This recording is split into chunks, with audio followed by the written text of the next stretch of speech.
안녕하세요. IT에 대한 시간 가장 쉽게 전달해 드리는 시간입니다. 자, IT에 대한 이야기들 가장 쉽게 오늘도 풀이해 드리도록 하겠습니다. 오늘은 짧게 두 가지 소식만 전해 드리려고 합니다. 오디오 클립을 통해서 들으시는 분들 조금 더 짧게 느껴지실 수도 있을 것 같은데요. 그래도 충실하게 소개하도록 할게요. 자, 오늘 첫 번째 이야기는 애플이 트위터 광고를 재개했다라는 이야기가 들려왔습니다. 앨런 머스크가 인수를 하고 난 다음에 계속해서 트위터 주가가 추락하고 있었었죠. 여기 매출에 회상의 빛이 비추어졌다라고 봐야 될 것 같아요. 애플 측에서는 의뢰 그렇듯이 별다른 이야기는 없습니다. 근데 앨런 머스크 측에서는 바로 이야기가 나왔어요. 광고를 하기로 했다. 이 이야기 역시 트위터를 통해서 전달됐습니다. 오디오 기반의 SNS라는 클럽하우스 기억하시죠? 불특정, 우리가 이제 특정 지을 수 있는 사람들만을 초대를 해서 비공개로 진행이 되었어서 초반에 굉장히 인기가 있었던 SNS였어요. 여기 이제 앨런 머스크 같은 사람들이 대화를 시작하게 되면 누구나 손들고서 서로 대화도 할 수 있고 눈이 좀 편하다라는 것들이 있었죠. 귀로만 듣는 거였으니까.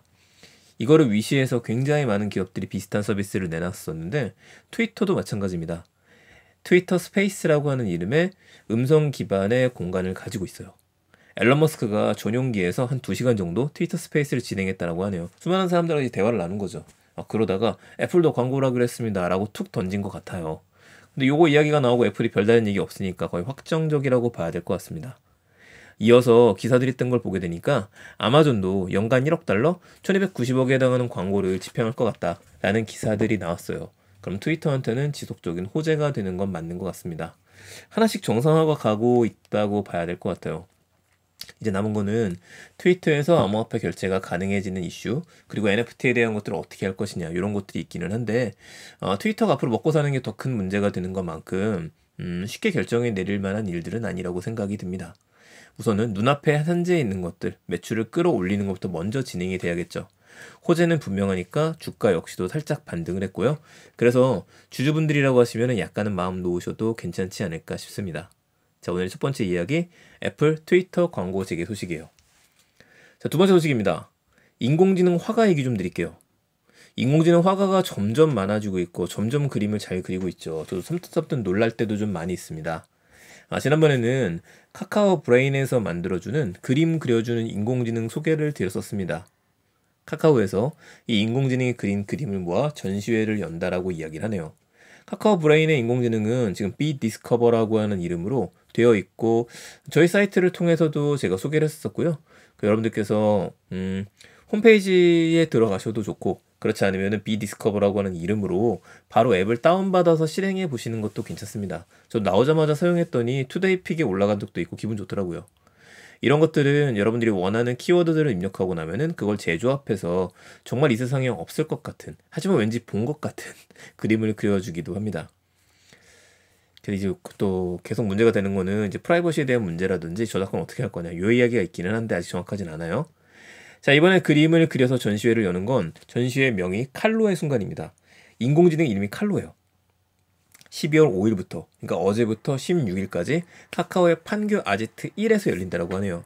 판교에 계시는 분들이 방송 들으신다고 한다면 꼭 가보셔야 될 것 같습니다.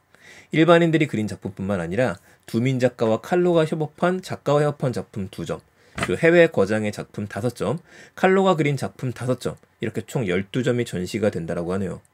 전시회를 감상하는 비용이 따로 들진 않습니다. 판매된 작품의 수익금 같은 경우에는 카카오 창작재단의 일부 기부가 된다라고 이야기를 해요. 운영하는 시간을 보니까 평일 9시에서 오후 8시, 주말에는 오전 10시에서 오후 7시까지 운영된다고 하니까 꼭 가보셨으면 좋겠습니다. 저도 가서 보려고 하는데 제가 제일 궁금한 거는 도대체 일반인들이 그린 작품에 비해서 작가님들이 키워드를 넣어서 그린 그리면 뭐가 다를까? 이게 궁금해요. 해외 거장의 작품 5점도 런칭이 된다라고 이야기를 하는데 해외 거장이 그림을 그린 게 아니란 말이죠. 그분들이 셀렉팅한 키워드가 들어갔다라고 갔다라고 봐야 될 것 같은데 그럼 현장에서 그 해시태그 혹은 키워드가 공개가 된다라고 이야기하면 저도 한번 그 앞에서 그림을 그리면 어떨까 그 생각도 해보게 됩니다. 정말 인공지능이 점점 사람처럼 일을 하는 시간들이 늘어나고 있죠. 자, 관련된 내용들 제가 다녀와서 다시 또 모아 이야기 드리도록 하겠습니다. 아무쪼록 오늘도 좋은 하루 되시고요.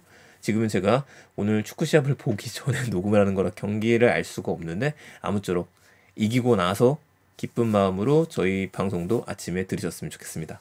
자, 내용 괜찮으셨으면 주변에 많은 공유 부탁드리고요. 오늘 이야기는 여기서 줄이도록 하겠습니다. 내일은 더 재밌는 소식들 많이 긁어서 소개해드리겠습니다. 감사합니다. 일상 IT였습니다. 좋은 하루 되세요.